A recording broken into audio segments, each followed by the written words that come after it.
Assalamualaikum warahmatullahi wabarakatuh. Selamat malam teman-teman semua. Perkenalkan nama saya Bagas Lem Pratama dengan NIM 1211937. Saya merupakan mahasiswa teknik industri dari Institut Teknologi Sumatera. Di sini saya akan menjelaskan tentang rangkuman saya dari Elsevier Academy mengenai navigating peer review untuk mata kuliah Studium Generale. Di sini ada 4 modul utama yaitu Certified Peer Reviewer Course, Fundamental of Peer Review, Becoming a Peer Reviewers, Going Through Peer Review. Oke. Yang pertama adalah How Certified Peer Reviewer Course gitu ya. Itu tuh course itu seperti kayak eh bukan e-learning ya, cuma bukan kayak suatu tempat atau akses gitu ya. Itu bagaimana peer reviewer bisa terverifikasi itu biasanya karena dulu mereka pernah menjadi co-reviewer biasanya, co-reviewer untuk suatu jurnal ataupun jurnal-jurnal yang sudah ada gitu. Dan mereka membuat summarize ya, atau kayak rangkuman menggunakan bahasa mereka sendiri gitu dan mungkin diterima oleh sang peneliti dengan baik gitu. Jadi mereka sudah terpercaya lah ibarat tersertifikasi. Ada perbedaan artikel review dengan artikel. Artikel review itu biasanya artikel yang di sudah dirangkum untuk diambil poin-poinnya apa saja yang perlu diperbaiki ataupun apa saja yang eh, ditambahkan saran-saran itu oleh para reviewer gitu. Artikel mungkin dengan artikel itu ya artikel biasa. Nah, artikel review ini biasanya diberikan kepada eh, peneliti kita atau researcher atau sang author ketika mereka sebelum mempublish karya mereka gitu, sebelum melakukan publish karya mereka. Kenapa? Karena eh, ketika Anda menuliskan suatu penelitian gitu ya, sangat mungkin kan bahwa terjadinya human error gitu. Contohnya adalah typo gitu ya, atau typing error gitu.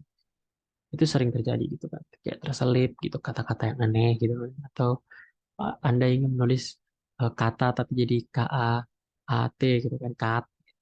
Nah, itu gunanya reviewer gitu. Dan mereka juga yang eh, mengetes kembali gitu, bukan mengetes ya, mungkin lebih ke menganalisis lagi gitu tentang eh, isi dari penelitian Anda.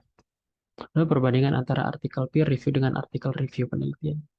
Peer review itu biasanya artikel yang khusus ya, gitu. Artikel khusus yang eh, sudah dibedah-bedah, maksudnya dibedah-bedah itu sudah diteliti ulang gitu, dan itu dilakukan summarize lagi atau perangkuman menggunakan bahasa sendiri gitu untuk diberikan kepada sang researcher atau peneliti atau sang author, sang penulisnya gitu agar mereka bisa membuat uh, ri- artikel yang lebih baik lagi.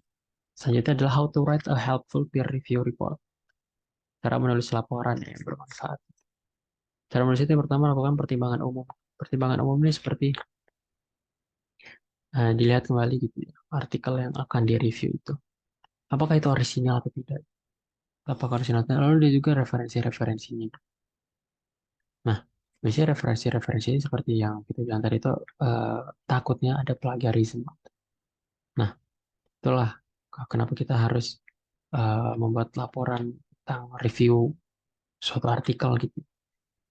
Nah, pertimbangan-pertimbangan tadi itu bisa langsung dituliskan di laporan. Nah, bisa langsung nanti diberikan kepada sang author gitu. Jadi, sebelum dia mempublish karyanya yang kan bisa kan dilihat oleh halayak banyak gitu, halayak publik, dia masih bisa untuk mengubah dulu gitu. Mengubah dulu lalu eh, akan dipublish ulang gitu ya, untuk diberikan kepada publisher. Lalu yang kedua adalah daftar periksa dan pedoman. Jadi seorang reviewer itu tidak hanya meriksa keseluruhan, tapi ada beberapa list yang harus mereka periksa. Seperti yang saya bilang tadi itu bagian referensi tentu ada, di bagian kata-katanya ada, di bagian datanya pun ada karena takut ada fabricating tadi yang sudah saya bilang itu adalah manipulasi data ya, fabricating, manipulasi data ataupun adanya plagiarisme tadi. Jadi biasanya artikel-artikel itu akan dicek plagiarismenya berapa persen di suatu website khusus gitu. Biasanya paling sering menggunakan Turnitin gitu, dicek agar tidak terlalu tinggi gitu. Biasanya kalau plagiarism sudah di atas 20% itu setahu saya sudah agak bahaya ya. Apalagi mendekati 50 itu bahaya sekali. Lalu apa saja, lalu struktur keseluruhan, dari artikel gitu. Jadi ketika kita menulis artikel itu ada kerangka, ya, kerangka ini atau kerangka kerangka pembuatannya lah gitu. Itu dilihat struktur keseluruhan apakah sudah cocok atau tidak, apakah sesuai atau tidak. Karena banyak orang-orang yang menulis penelitian gitu ya. Walaupun isinya bagus, isinya banyak dan juga valid gitu ya, data-data penelitian orisinil dan juga dan lain-lain. Tidak jarang bahwa eh, terkadang kesimpulan yang mereka buat atau saran yang mereka buat itu tidak sesuai dengan tujuan penelitian mereka gitu. Artinya tidak menjawab tujuan masalah mereka ataupun tidak menjawab hipotesis mereka gitu. Nah, itu maksudnya struktur keseluruhan. Lalu juga dilihat dari bagian demi bagian. Di dalam satu artikel itu kan kita dibagi oleh bab dan subbab gitu ya. Jadi agar mempermudah gitu, kita mengeceknya lewat bab dan per subbab gitu. Makanya saya bilang tadi, pasti ketika mereview itu pasti mereka membuat summarize ataupun rangkuman tersendiri gitu, menggunakan bahasa sendiri. Nah itu biasanya contoh reviewer yang bagus gitu yang baik.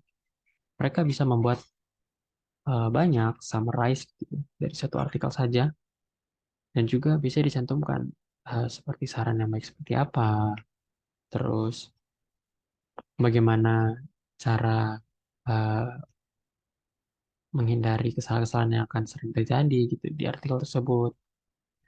Itu contoh-contoh reviewer yang baik. Oke, lanjut. Itu fundamental of peer review, research and publishing ethics, riset dan etika penerbitan. Maksudnya itu tentang etika penerbitan. Yang membahas tentang etika itu bukan hanya tentang aturan norma atau manusia gitu, tapi dalam penulis juga ada etikanya gitu. Jenis penulisnya penulis pertama atau eh, first author, penulis pertama itu yang dia biasanya melakukan analisis sangat banyak sekali analisisnya dan juga bisa dia yang eh bertanggung jawab terkait artikel yang dibuat. Bukan berarti hanya dia saja gitu, tapi seluruh autor yang terkait. Cuman rata-rata eh, ketika jurnal tersebut bermasalah gitu, bisa first author yang memang turun tangan gitu atau yang dicari gitu. Karena first author itu sudah saya pernah bilang tadi itu bahwa dia yang bertanggung jawab dan dia juga yang mengolah data, dia yang menganalisis data, dia yang mengkolektif data-datanya gitu. Jadi first author itu yang sangat amat berperan gitu ya, dan sangat amat bertanggung jawab, harus sangat bertanggung jawab gitu. Nah, yang kedua adalah kontribusi intelektual. Maksudnya itu co-author yang saya bilang tadi mereka bahasanya bukan hanya uh, memberikan ide-ide gitu, tapi mereka memberikan saran-saran juga advice gitu tentang bagaimana jurnal ini dapat berkembang lebih baik lagi gitu. Biasanya mereka juga yang meneliti ulang, menganalisis ulang dari hasil data yang diperoleh oleh first author atau penulis pertama. Lalu ada responsibility dari penulis utama melaporkan data yang nyata keasliannya. Nah, ini tadi ini untuk menghindari dari fabricating tadi, yaitu manipulasi data ya, atau pembuatan data palsu gitu. Jadi tidak tidak sedikit ya laporan yang jika ditelusuri lebih lanjut itu terdapat fabricating itu. Walaupun tidak keseluruhan, tapi mungkin sebagian. Ketika mungkin data yang sangat banyak, gitu, mereka mungkin bingung untuk dimasukkan angka berapa, mereka masukkan angka yang optimal, gitu, angka yang dapat sesuai dengan hasil yang mereka inginkan. Gitu. Sementara ketika kita melakukan suatu penelitian atau suatu riset, terkadang hasil itu tidak sesuai dengan apa yang kita inginkan.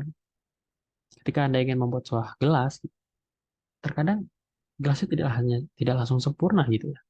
Pasti ada retakan-retakan ataupun gap gitu ya, celah-celah gitu yang terbentuk gitu. Lalu deklarasikan konflik kepentingan. Maksudnya mendeklarasikan konflik kepentingan biasanya hmm, konflik antara sang penulis pertama dengan eh, author-author lainnya gitu. Ke author. ke. Author. Seperti saya pernah bilang bahwa terkadang itu akan terjadi kompetisi. Ya. Walaupun first author memang yang bertanggung jawab keseluruhan gitu, cuman dia juga bergerak sebagai ketua atau pemimpin dari tim-tim co-author yang lainnya gitu. Karena konflik itu tidak akan terhindarkan gitu, walaupun dalam sebuah tim yang sangat kompak gitu ya. Dan pasti akan ada perseteruan tentang hasil-hasil datanya gitu, ataupun keseimbangan data itu sangat sering terjadi gitu kan. Eh, untuk menghindarinya bukan dihindari ya, mungkin lebih ke di tangan menanganinya gitu. Itu diperlukan biasanya experience ya dan butuh kepala yang dingin lah. Lalu mengirim satu jurnal pada satu waktu. Ini biasanya untuk di review ya, ataupun bisa dia yang mempublish itu, biasanya dia yang menghandle, first authornya yang menghandle itu karena seperti saya bilang tadi, co-authornya kan hanya bantu-bantu gitu ya. Tapi tetap saja gitu, karena first authornya itu adalah punya dia, riset dia gitu ya. Dan dia hanya butuh tim. Jadi dia yang bertanggung jawab keseluruhan gitu. Dia yang mengantarkan jurnal kepada reviewer, dia juga yang mengajukan kepada publisher gitu sih. Sangat berperan sekali. Maka dari itu pernah saya bilang sebelumnya bahwa first authornya akan menerima kredit yang banyak gitu. Maksudnya kredit itu kayak hasil-hasil yang banyak dari usaha dia. Tapi dia juga yang menerima banyak kritiknya. Dia juga yang menerima banyak tanggung jawab yang harus diemban. Nah, seperti itulah. Itu resiko dari menjadi first author ya. Tuh. Oke, lanjut. Apa itu plagiarisme dan bagaimana cara mendeteksinya gitu. Plagiarisme seperti saya sudah bilang sebelumnya adalah perampasan ide, proses atau kata-kata orang lain tanpa memberikan kredit yang sesuai, termasuk yang diperoleh melalui tinjauan rahasia proposal penelitian dan manuskrip orang lain gitu. Nah, ini sering terjadi. Maka itu inilah yang diperlukan oleh reviewer dan juga co-author. Mereka lah yang membantu first author juga. Walaupun first author memang kesannya sangat capek, sangat lelah gitu ya. Tapi tetap saja kita plagiarisme ini tidak bisa dibenarkan. Kalaupun ada hanya ingin mengambil ide gitu ya, jadikanlah itu sebuah referensi. Ubah kata-katanya, jangan diambil keseluruhan gitu biar cepat selesai. Tapi tidak boleh seperti itu. Gitu. Lalu cara mendeteksi plagiarisme itu lewat website cross-check itu bisa. Oh, bukan website ya, cross-check ini maksudnya maaf, cross-check ini dilakukan iya review ulang ya atau diperiksa ulang. Ini biasanya memeriksanya bukan first author, melainkan co-author ataupun reviewer bisa melakukan cross-check. Lewat perangkat lunak. Perangkat lunak ini bisa seperti saya sudah pernah bilang ada Turnitin itu, paraphrasing itu bisa bisa mendeteksi plagiarism itu. Karena sebelum suatu artikel atau jurnal itu dipublish ataupun dipublikasi gitu ya, ataupun disebarkan ke halayak banyak, itu perlu diriset ulang ataupun dicek kembali gitu ya, tentang plagiarismnya, tentang data-data keasliannya. Gitu. Maka dari itu pembuatan suatu jurnal itu sangat atau artikel itu tidak mudah seperti yang kita pikirkan ternyata ya. Sangat banyak yang perlu dipertimbangkan dan tanggung jawabnya juga sangat besar gitu. Karena jika Anda memberikan data palsu kepada orang banyak gitu ataupun hasil palsu kepada orang banyak, imbasnya banyak. Apalagi orang yang ingin meneruskan dari penelitian Anda gitu. Serius ya pernah bilang tadi, ketika orang tersebut ingin meneruskan penelitian Anda, lalu Anda memberikan fabricating ataupun manipulasi data, dia akan kesulitan karena dia akan terkejut tahu kenapa semisal data Anda adalah 70, seharusnya Anda mendapatkan 65, tapi dia dengan menambahkan variabel baru gitu ya. Seharusnya bisa menambah, kok malah kurang, misalnya 69. Kurang satu, mungkin menurut kita kurang satu tidak masalah. Dan bagi dia, karena dia meneruskan penelitian, tentu saja dia merasa janggal. Itu kenapa? Kenapa bisa seperti ini? Lalu banyak jurnal di Elsevier, banyak jurnal-jurnal di Elsevier yang memberikan kita tips-tips gitu, cara mengecek plagiarisme yang baik dan benar. Itu adalah resensi yang bagus menurut pandangan editor. Jadi editor ini ya hampir mirip dengan reviewer, cuma bedanya ini biasanya masuk ke tim publisher ataupun dia tetap menjadi tim first author gitu kan, biasanya dia nih deket sama publishernya karena sebelum diberikan ke publisher juga editornya akan turun tangan gitu ya, berkontribusi banyak gitu. Itu memberikan laporan yang menyeluruh dan komprehensif. Karena jika laporan itu tidak menyeluruh dan komprehensif gitu ya, seperti dimanipulasi ataupun di akal-akali, itu yang kerepotan adalah editornya juga, karena eh maksudnya dia pasti menerima data yang asli gitu ya, analisis data yang asli, tapi kok tidak sesuai gitu. Nah itu mengenai editor. Sebelum jatuh ke reviewer, maka ke editor dulu. Lalu menyampaikan laporan tepat waktu. Nah, laporan ini eh seperti draft ya, paper draft gitu, itu tuh eh perlu perlu diajukan-ajukan terus gitu ya, laporan-laporan ini gitu, sebelum membentuk artikel yang asli gitu, karena prosesnya panjang. Jadi editornya juga berperannya kontribusinya besar, hampir mirip seperti co-author gitu ya. Mereka mencurahkan intelektual mereka gitu ya, kepada first author gitu untuk membantu first author untuk menghasilkan riset penelitian yang memuaskan juga yang baik gitu. Lalu memberikan komentar yang beralasan untuk penulis gitu. Sama seperti reviewer, mereka juga melakukan cross check gitu ya, melakukan cross check gitu. Biasanya seperti disarankan gitu, seperti hey ini tabelnya kurang benar, hey ini penamaannya kurang kurang tepat gitu ya, atau ini hey ini hasilnya kurang bagus gitu. Nah itu ada sih mereka ada rangkuman tersendiri gitu ya untuk diberikan ke penulis itu sama autor agar diperbaiki dan dipercepat gitu ya, dipercepat prosesnya. Jadi tidak lambat gitu. Apalagi sang autor ketika sang autor itu adalah laporan project ya. Nah, project itu kan tuh ada deadline ya. Itu lah yang sangat dikejar-kejar. Memberikan kritik yang bangun. Memberikan kritik yang bangun itu sangat penting. Karena jika Anda hanya ingin menjatuhkan orang lain gitu, atau kritik yang tidak bangun itu menurut saya tidak terlalu penting ya.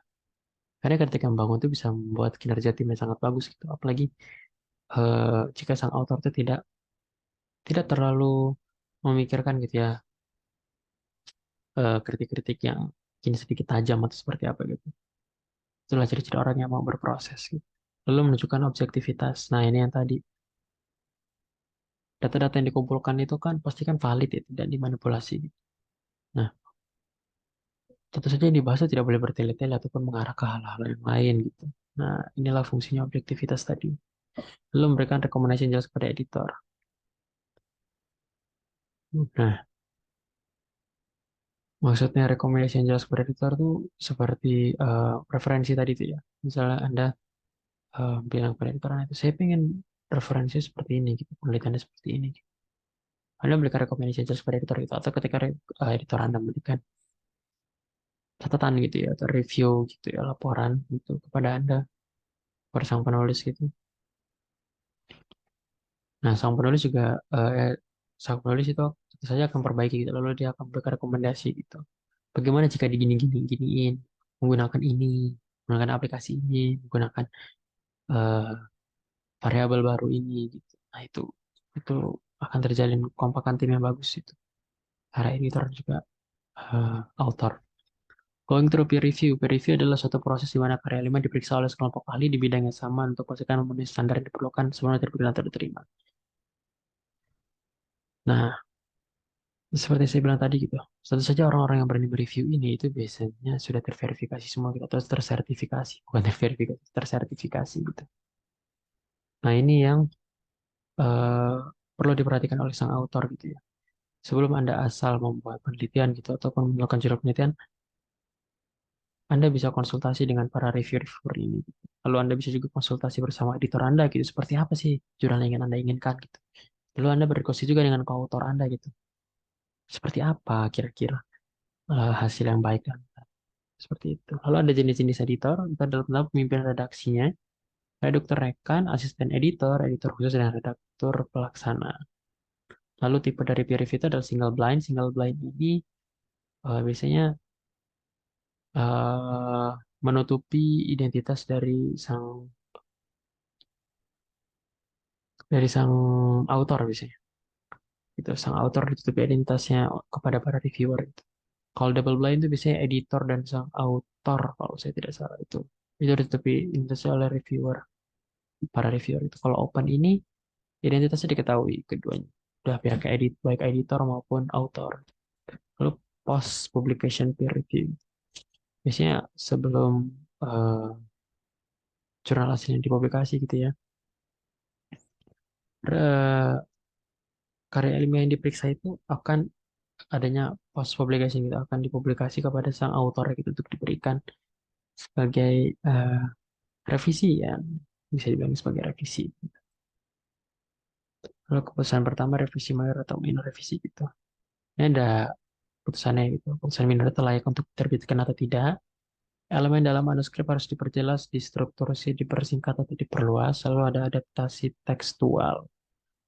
Ini biasanya seperti revisi minornya gitu. Lalu ada revisi mayornya itu biasanya naskah akhirnya dapat diterbitkan di jurnal. Kekurangan yang signifikan harus diperbaiki sebelum diterima, melibatkan modifikasi tekstual yang signifikan dan eksperimen tambahan. Lalu ada juga penolakan tanpa tinjauan eksternal. Itu bisa ketika pemimpin redaksi mengevaluasi semua kiriman dan menentukan apakah proses peninjauannya itu ditolak oleh editor atau tidak. Jadi ketika editor sudah mereview, sudah meninjau gitu ya, itu diberikan kepada pemimpin redaksi untuk dipertimbangkan kembali gitu, dievaluasi kembali. Nah, karena alasan-alasan itu bisa saja karena topiknya di luar cakupan jurnal bisa, naskahnya kurang konseptual itu ya. Makanya saya bilang tadi, tentukan bersama co-author Anda gitu sebelum Anda menulis judul ataupun meneliti apa yang ingin Anda teliti. Kalau udah kualitas ilmiahnya ternyata di bawah standar kebaruan, bahasa Inggris tidak bisa diperbaiki. Maksud tidak bisa diperbaiki ini seperti menggunakan bahasa Inggris yang tidak efisien ataupun tidak standar gitu.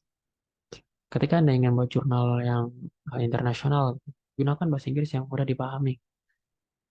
Tapi bukan berarti bahasa Inggris yang kita ucapkan itu sama dengan yang kita tuliskan. Itu saja beda. Ketika Anda mengucapkan I'm gonna gitu, aku akan gitu ya. Jangan tuliskan I'm gonna gitu, karena itu kata slang, ya, kata yang non baku. Kalau kata baku adalah I'm going to, I would to, gitu. Nah, seperti itu. Gunakan bahasa Inggris yang standar, gitu. Bagus. Hal yang terakhir ada masalah etika yang jelas dengan naskah tersebut. Gitu. Biasanya karena ada masalah-masalah seperti ini, sang editor itu mengirimkan saran kepada pimpinan redaksi gitu ya untuk dieksekusi kepada yang sebelumnya itu ada redaktur pelaksana. Nah, terima kasih sudah mendengarkan rangkuman singkat saya. Maaf jika kata-kata saya kurang jelas ataupun suaranya sedikit pelan. Terima kasih sudah meluangkan waktunya. Wassalamualaikum warahmatullahi wabarakatuh. Selamat malam.